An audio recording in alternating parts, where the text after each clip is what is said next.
Hello. Hello, this is Nick from Genesis calling with an interview for Mark. Thank you very much. I'm ready to take that call now. Okay, just to confirm, it's booked for 15 minutes and I've been asked to come in after 13 just to give a 2-minute notification. *0 on your phone if you need operator assistance. Thank you very much. Thanks. Some telepathy there, but Thanks a lot for holding. Chick, you're now online with Mark. Okay. Hello, Mark? Chick. Hi, where are you calling from? I'm in Sydney. Oh, cool. Yeah. Are you in LA or somewhere else? No, I'm home in Florida. In Florida. Great. Yeah.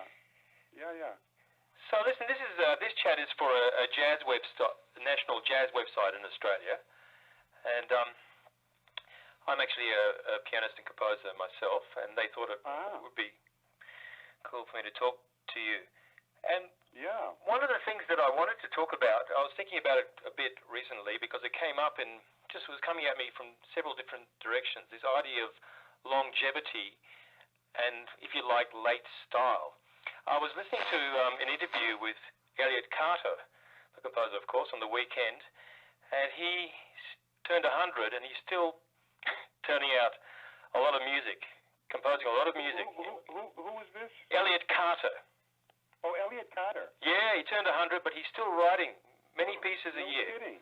Yeah. Wow. Now, you're a long way from that, but nonetheless, I do see from my calendar that in 2 or 3 years, you'll be 70, and, you know, in the population, a lot of people retire from what they do, but I don't see any sign of you doing that. And I wanted to ask you about that thing of when you're developing your art over many decades as you have, whether there's particular characteristics or that come out towards what might be called the beginning or a later period, put it that way, the wisdom of age, or whatever, however you want to phrase that. Well, you know, I consider that one of the successful things that I do that keeps me fresh is I never think about myself.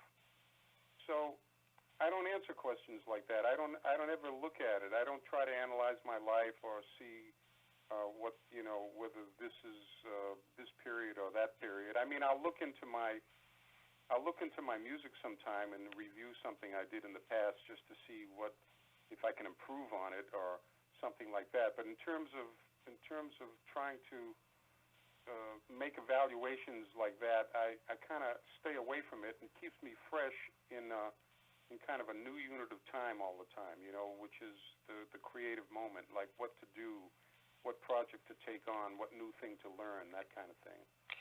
It makes sense, and of course it's really the job of others if they're going to make that kind of analysis of an artist's work. But nonetheless, how does it feel now compared to the 60s?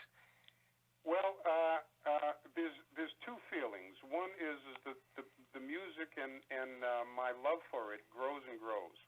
Yes. And that's of course the life-giving and joyous factor. The body gets a little bit older, and that's the other factor. And also as the society, I don't know what word to use, changes. Let's use a nice mild word like changes. You know, the way music is presented is changing all the time, and I have to always come up with how to deal with that, new ways to deal with that, you know. But my life is basically traveling because I love to perform. Yes. I mean, I'm definitely not. I've never made a living or had an idea to make music sitting at home writing music, although I love to write music. But I've always written music as a vehicle to play myself. Like, I don't write music for others that much, for instance. It's just I write music for my bands or my collaborations or whatever I'm doing, you know. So my life is basically on the road that way. But it's the creation of music that keeps me going. As a composer, you're very prolific, though. So I imagine, as you describe it, that you travel as you ride along the road. Do you ride very quick, very fast? Are you facile as a writer? You get blocked. I've always written fast. I came across the idea years ago that when I have an idea of something I want to put down, or some kind of a composition I want to make, or some kind of a theme that I want my band to try to improvise on, or whatever it is, that the first ideas that come are the ones I always take. I don't sit down and ruminate and say, well, let's try another idea now. Now, how about that idea? Now, there's an idea that maybe I should test these ideas out. And so what I do is I take the one that seems the easiest to come out, the most natural to come out, and then I work with it. And I don't know, I guess it results in, the compositions they kind of flow out that way. Perhaps sorry. Then I can review them after that, and I can say, well, I'm going to try this other direction now. But when I do try a direction, I try to complete it and just see where it goes. So perhaps what you're describing is as close as you can get to improvisation with a pencil in your hand. Kind of, yeah. In fact, I don't know, how technical your readership is, but more and more, what I've done to compose certain pieces is to improvise the notes in. Now that we have tools on the computer that will take the notes that way, I can improvise the notes in, do a quick edit on them, and then have a composition that's quite pleasing to me. Fantastic. I still sit down and write with pencil and paper, though, a lot of the time. It's got a nice feel about it, hasn't it? Yes.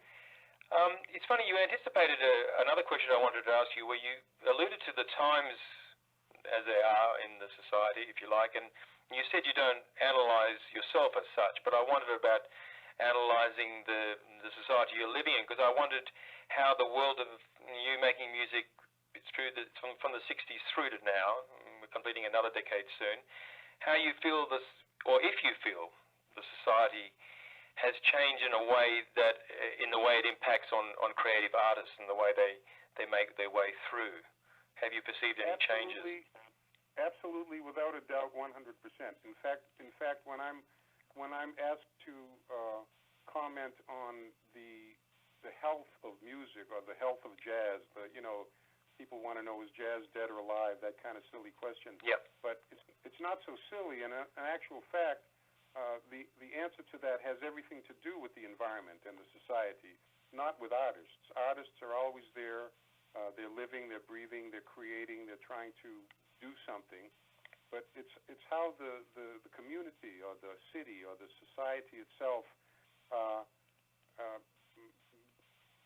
promotes music or gets behind art and that kind of thing. And to me, the years that I've been alive, I've just seen it get gradually worse and worse and worse and worse. It's really on a nosedive.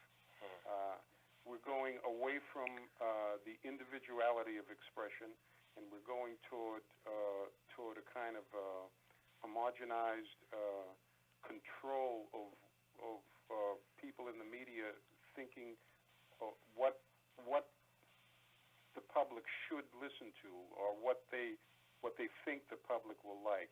And so in order to really find individual creative music, you have to look outside the normal paths usually.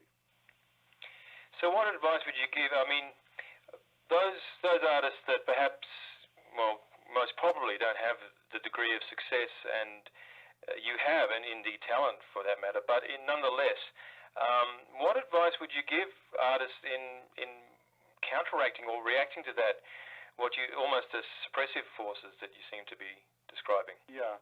Well, the first thing to do is you become aware of it, but you can't, you don't fight it. That's for sure. To me, the equation is always the same, no matter how tight or loose the society is, which is you work and you create and you keep on putting your message out, no matter how much resistance there is, but you just keep doing it.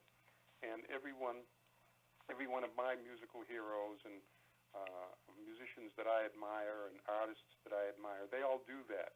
They just keep going. I was just reading reading a biography of Art Tatum. I love Art Tatum's piano playing. Yes. And I got curious about his life a little bit. and he lived in some interesting times through Prohibition and the First and Second World Wars, you know. Yes. But he did as most of us do, which is he just kept going. He just kept playing his music and finding outlets to finding people who would present him. And at the same time, the trick is to keep one's musical integrity while doing all of that. Yes. So the answer is always the same. It's just maybe a little harder these days. And it seems to me that many artists have credited, something outside music, beyond their own music abilities. They have to have the inner personal skills, inner convictions, matters of philosophy, matters of faith, if someone's comfortable with that word, an inner life or a spiritual life, if someone's comfortable with that word. And you've yourself have publicly credited Scientology many times for doing that for you. Would you? Is that something that really does inform your music in the way one might say that Bach's music was informed by Christianity?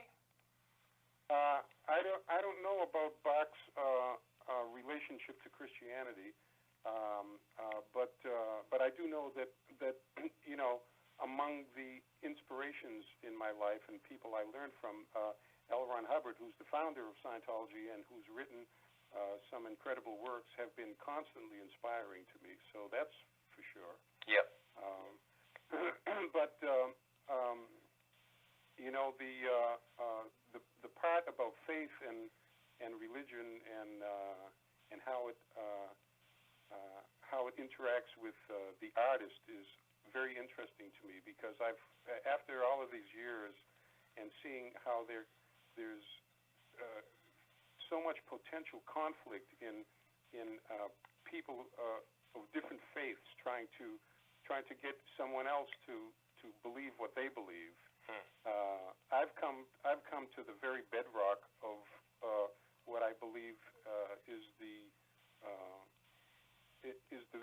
best way to approach that whole subject, which is basically to respect everyone's beliefs, whatever they are, whether they be religious beliefs, philosophical beliefs, artistic beliefs, artistic tastes, because that's what makes the world go round, and that's what makes life interesting, is that people have their own opinions and expressions and way they like to do things, And I think that applies to religion, it applies to art, and it applies to life in general.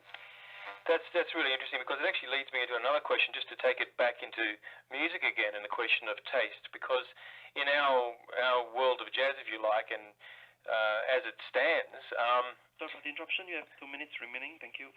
Okay, thank you. Quickly on that one. There's a lot of taste issues around, and like for example, and I mean, your music will be incredibly well received here with John, of course, and the band. But nonetheless, there are elements in the jazz community that have issues with fusion or the certain way of presenting the music, the complexion of the music. And I sometimes, as someone who's been very inspired by your music, I've despaired sometimes by people who would, hear Dave Weckle's drumming style, and the second they hear that, they don't want to hear anything else because of just the complexion of his drumming. And you're talking about a very creative artist. I apply that same philosophy of the freedom for a person to have his own tastes. I apply it to everybody. Yeah. I apply it to the audience. I apply it to the critics. Yeah. I apply it to other musicians. People are free to like what they like or not like what they don't like, and to change their minds at any point in time. And it's actually one of the basic human rights that should really be acknowledged very, very strongly, which is the freedom to think and the freedom and the idea that respecting the rights of others that way and the people's ability to and freedom to think is what will make some peacefulness in the world, But you're almost saying you respect the right of someone to be disrespectful, if you like. One could say that. Would you say that? Well, I don't respect the person being disrespectful, but I understand that it can happen, and there are various ways you handle it. I particularly ignore just copying criticism. I just ignore it. Yes, exactly. And the people who hear things that way, won't show up, and the ones that hear what you're doing will be showing up in droves, and we're very looking forward to having the band. Briefly, can you just say anything particular about this particular collaboration with John McLaughlin and the band that, on the musical level, that could characterize it? Well, it's a complete adventure and very exciting to me. Yes. I've always wanted to learn more about how John makes music, and he's an amazing artist and an amazing musician, and so the best way to do it is to work with him. Yep. and that's exactly what I'm doing, and Yeah. I'm learning a ton of new things, and it's a great pleasure. It's a very exciting band, and I'm looking forward to coming to play. Oh, many people are likewise doing so here. Chick, it's been a pleasure to talk to you. Thank you for your time. Yes, well, same here, and thanks for your interest, man, and good luck with your music. Thank you, Chick.